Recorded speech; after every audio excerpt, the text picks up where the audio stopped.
পঞ্চগড়ের দেবীগঞ্জে পাটের ভালো বাজার দর থাকলেও উল্লাসের মাঝে লুকিয়ে আছে কৃষকের হতাশা। বর্তমানে প্রতি মণ পাট 4,000 থেকে 4,500 টাকায় বিক্রি হলেও অতিবৃষ্টি ও সার সংকটে ফলন কম হয়, প্রত্যাশিত লাভ পাচ্ছেন না চাষিরা। প্রতিনিধি আতাউর রহমানের পাঠানো তথ্য ও চিত্রে বিস্তারিত ডেস্ক রিপোর্টে।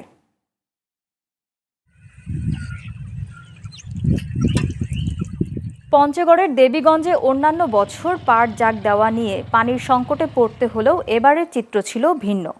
কৃষকদের ভাষ্যমতে এবার পাট জাগ দেওয়ার জন্য পানির কোনো সংকট ছিল না। খাল বিলে পর্যাপ্ত পানি থাকায় তারা সহজে পাট পচাতে পেরেছেন এবং আঁশের মান ও রঙও বেশ ভালো হয়েছে।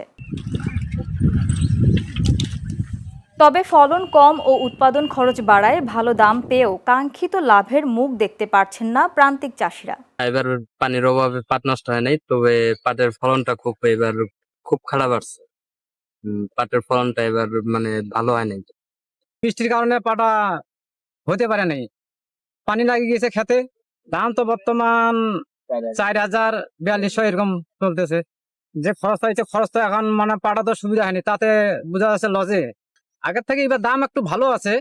এদিকে উপজেলা কৃষি কর্মকর্তা নাইম মোর্শেদ জানান, চলতি মৌসুমে ব্যাপক আবাদ হয়েছে ও দামও সন্তোষজনক।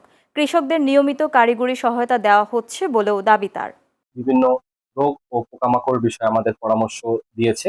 আমরা বর্তমানে বিভিন্ন প্রশিক্ষণ এবং উঠান বৈঠকের মাধ্যমে কৃষকদের পাটের আবাদ এবং কিভাবে ভালোভাবে পাটের আঁশটা তোলা যায় সেভাবে আমরা পরামর্শ প্রদান করছি।